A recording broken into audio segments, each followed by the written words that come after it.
This is a video on how to set up a deep substrate 10-gallon fish aquarium.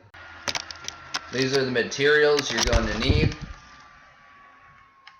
starting with peat moss, black earth, garden topsoil unfertilized, and your compost, which is cattle manure.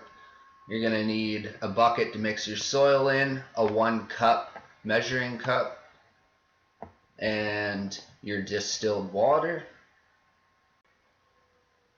And don't forget your ocean sand that you've already cleaned.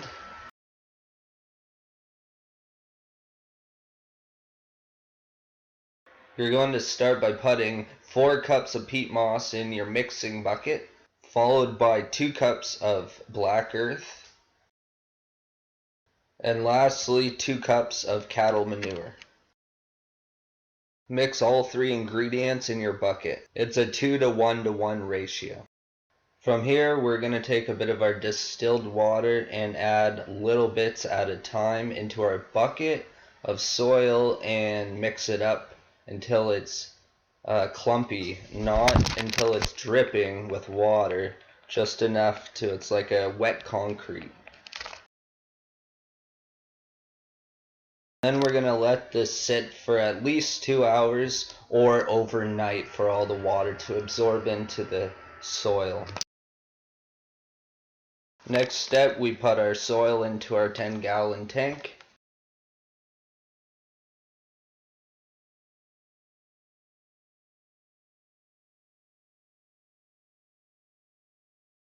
Put it all in and then start packing it down.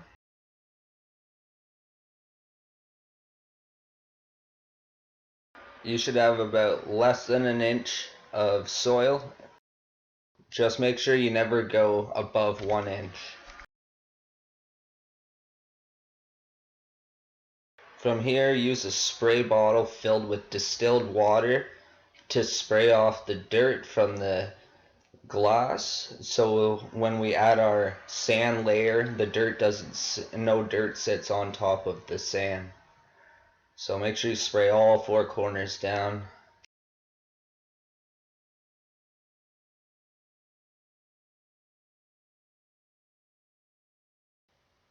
Now to add our sand, just make sure you obviously clean your sand before you use it. You can use already dried out sand as long as it's clean, or use wet like I'm doing. We want to put at least 2 inches of sand on top of our soil, so throw it in and then start packing it down.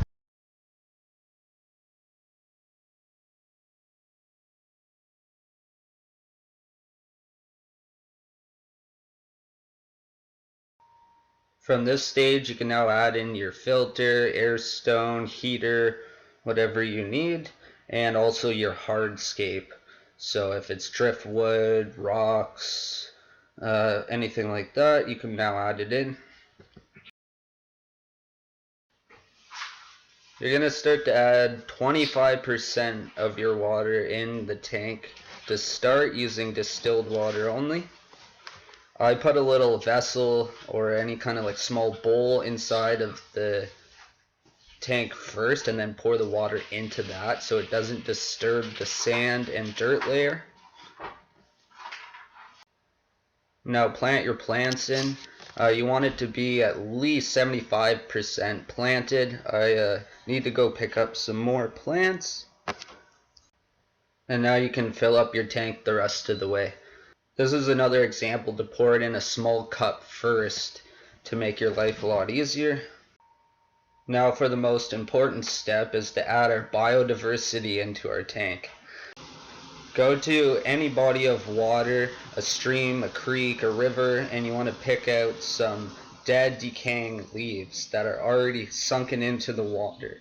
Not like these leaves that are just resting on top of the water. They just fell in recently, so they don't have all that diversity that we need on it yet.